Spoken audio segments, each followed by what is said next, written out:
La question relative à la langue officielle et aux langues nationales au Sénégal est régie par les lois numéro 59003 du 24 janvier 1959, numéro 60045 du 26 août 1960, numéro 63032 du 7 mars 1963, numéro 78060 du 28 décembre 1978 et numéro 2001-03 du 22 janvier 2001, ainsi que les décrets numéro 68-871 du 24 juillet 1968 et numéro 71-566 du 21 mai 1971. Au terme de ces dispositions constitutionnelles et réglementaires, singulièrement la loi numéro 59003 du 24 janvier 1959 qui, rappelons-le, vit le jour dans le cadre de la Fédération du Mali, qui consacrait le français comme langue officielle de la République du Sénégal, le décret numéro 71-566 du 21 mai 1971 et la loi numéro 2001-003 du 22 janvier 2001 disposent que la langue officielle de la République du Sénégal est le français. Les langues nationales sont le diola, le malinké, le pulaar, le séréer, le soninké, le wolof et toute autre langue nationale qui sera codifiée. Fin de citation. En vue de cette quatrième et dernière loi constitutionnelle, à savoir la loi numéro 2001-003 du 22 janvier 2001, près de 20 autres langues nationales ont été progressivement codifiées, portant ainsi le nombre total de langues au rang de langue nationale à environ 20 actuellement. On relève que pour le législateur sénégalais, qui a même tenu à énumérer nos langues nationales suivant l'ordre alphabétique, aucune de celles-ci n'est supérieure aux autres. Cela est plus explicite encore dans l'exposé des motifs de la loi numéro 78060 du 28 décembre 1978 disposant que le nombre des langues nationales au Sénégal est fixé à 6. Comme il ne saurait être question d'établir entre elles un quelconque ordre hiérarchique, c'est la loi numéro 78-60 du 28 décembre 1978 qui le dit. Comme il ne saurait être question d'établir entre ces langues un quelconque ordre hiérarchique, elles sont énumérées dans la nouvelle disposition constitutionnelle selon l'ordre alphabétique. Ce sont le diola, le malinké, le pulaar, le séréer, le soninké et le wolof. Or, ces dispositions constitutionnelles et réglementaires sont violées par les différents gouvernements qui ont eu à diriger le Sénégal au cours des 24 dernières années. En effet, ces gouvernements ont tout mis en œuvre pour imposer le wolof comme seule langue de travail, pour lui avoir octroyé 22 émissions dans tous les domaines sur la RTS, contre une seule émission. 22 émissions en wolof contre une seule émission dans chacune des autres langues nationales sénégalaises. Et encore, pour donner des informations, uniquement des informations du lundi au vendredi.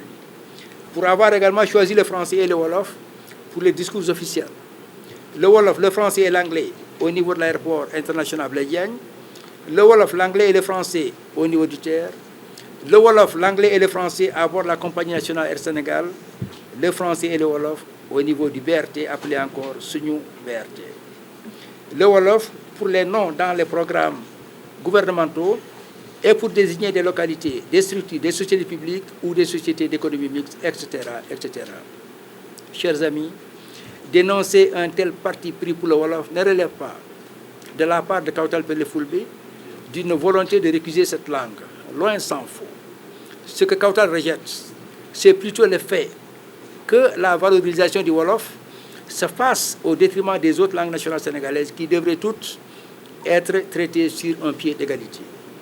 Nous ne demandons ni plus ni moins qu'un droit que nous reconnaît la Constitution sénégalaise, la Constitution du 22 janvier 2001, autant pour moi. Nous ne demandons que l'observance des dispositions législatives et réglementaires de notre pays. Rien de plus. Vouloir imposer une seule langue et reléguer les autres au rang de simples langues régionales et à long terme, les rayer de la surface de la terre pourrait être source de menaces pour la stabilité de la nation. voire pour son intégrité.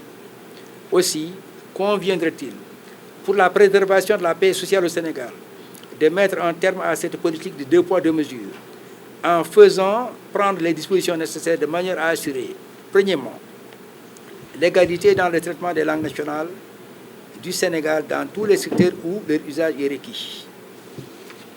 Deuxièmement, la traduction des discours officiels, sinon dans toutes les langues nationales, au moins dans les 6 principales d'entre elles à avoir été codifiées et reconnues comme telles.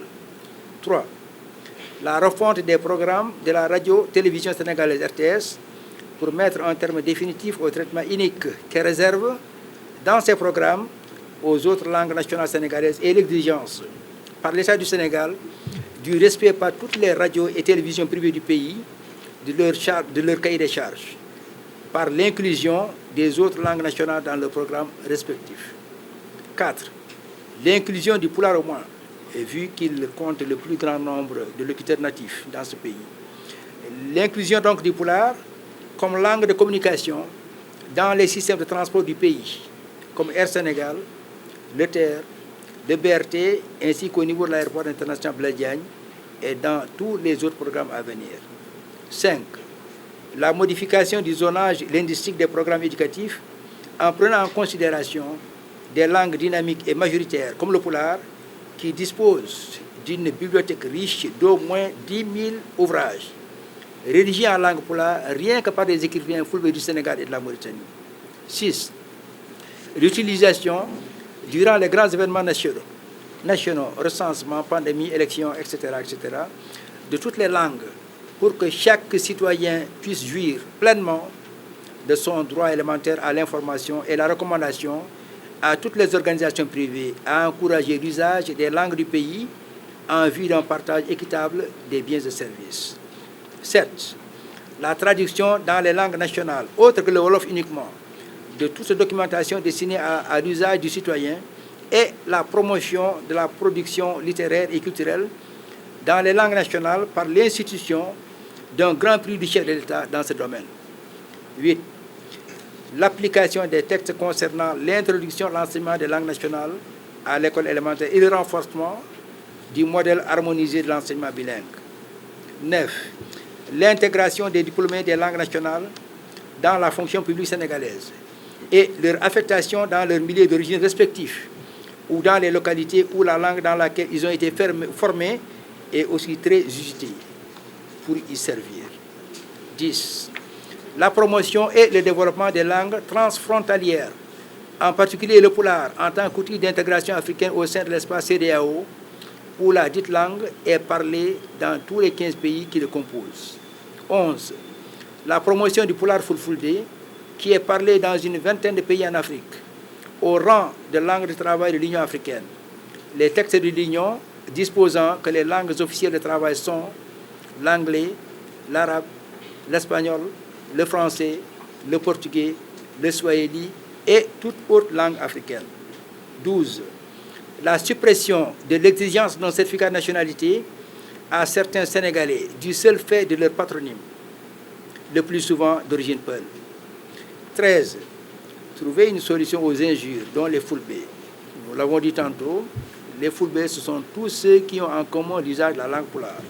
Trouver donc une solution aux injures dont les fulbés sont l'objet dans le livre de feu le professeur Cheikh Anta Diop et à son âme.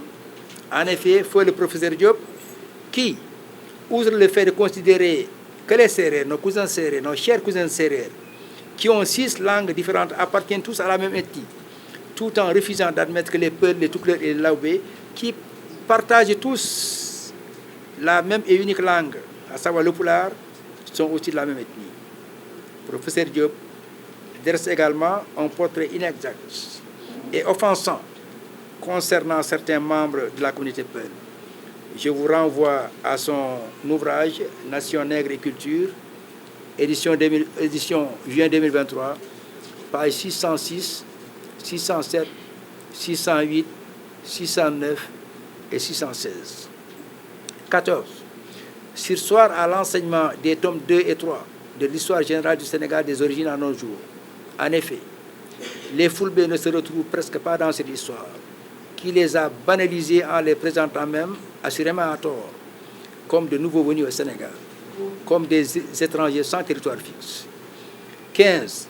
L'érection du Fouta, dans le cadre du découpage programmé en pôle de développement à part entière, nécessitant un plan d'industrialisation basé sur les ressources agricoles, pastorales et halieutiques, dans l'optique d'une conservation des noms des anciens royaumes. 16.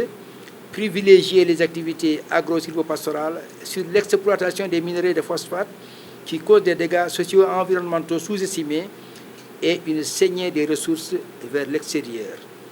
17. Renforcer le désenclavement et l'interconnexion des sous-zones de l'île Amorphile. 18. Mettre en place des aménagements structurants sur cette partie du Sénégal. Curage du fleuve, construction des berges, réinvention du transport fluvial, postes de transformation d'énergie, interconnexion numérique et infrastructurelle, autant pour moi, des sous-zones, relèvement du plateau médical des hôpitaux existants, achèvement des travaux de l'université professeur Souleymane Niang et du musée d'Agnam. 19. Créer des liaisons ferroviaires entre Fouta, Djolof, Dakarou, entre Fouta, Oundou, Casamance et entre Fouta, Walo, Dakarou. 20. Ériger plutôt en région le département de Podor, le deuxième plus grand département du Sénégal en termes de superficie, après Tambacounda. Un département 2 à 3 fois plus grand que chacune des 8 sur les 14 régions que compte le Sénégal. Un département 164 fois même plus grand en termes de superficie que toute la région de Dakar, la capitale sénégalaise. Un département immensément riche en ressources naturelles. Chers amis, par la permission d'Allah Ta'ala, même l'islam, ce sont les Fulbe du Tekru qui l'ont le plus répandu au Sénégal et dans toute cette partie de l'Afrique. C'est un secret de polichinelle également. Les Fulbe ont été les plus grands résistants à la pénétration coloniale en Afrique. Même les sources coloniales ont unanimement reconnu ce fait. Les pertes militaires que les Fulbe leur ont fait subir, en particulier au Fouta Toro, sont infiniment plus lourdes que celles réunies qui leur ont été infligées dans tout le reste de l'Afrique noire. Ce, depuis même l'époque pré-Almamal. Le Fouta et les Fulbe du Sénégal ne sont pas des étrangers, ne sont pas du tout étrangers, autant pour moi, à ce qui fait la grandeur de ce pays. Le Fouta et les Fulbe du Sénégal ne sont pas étrangers à ce qui fait l'histoire du Sénégal, le grand Sénégal, ce des origines à nos jours. Chers compatriotes, nous avons tout tenté jusque-là, sans succès, hélas. Nous avons alerté massivement, aussi bien avant qu'après la présidentielle du 24 mars 2024. Rien qu'au mois de décembre 2023, nous avions saisi quasiment toutes les autorités de la République, toutes les hautes autorités de la République,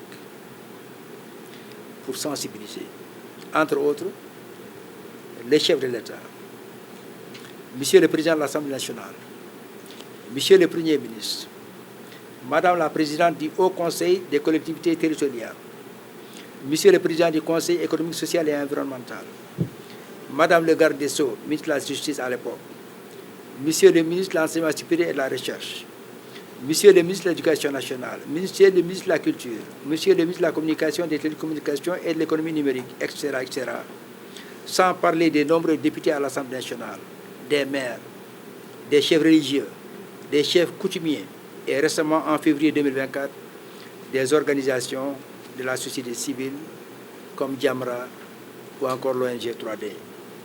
En juin 2023 aussi, nous avions tout fait pour rencontrer Monsieur le coordinateur et représentant du chef de l'État au niveau du dialogue national.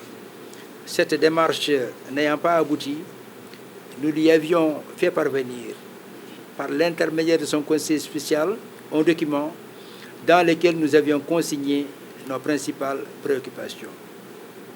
Tout récemment aussi, nous avons saisi son Excellence Monsieur le Président Bassirou Diomaye Diakhar Faye à travers un mémorandum et une lettre ouverte, respectivement des 6 et 11 mai 2024, et sollicité par la même occasion une audience afin de mieux le sensibiliser sur nos principales préoccupations. Bref, toutes ces hautes autorités ont été informées et priées d'œuvrer afin qu'il soit mis fin à cette situation, faisant de nous comme des citoyens de seconde zone dans les médias et l'espace public.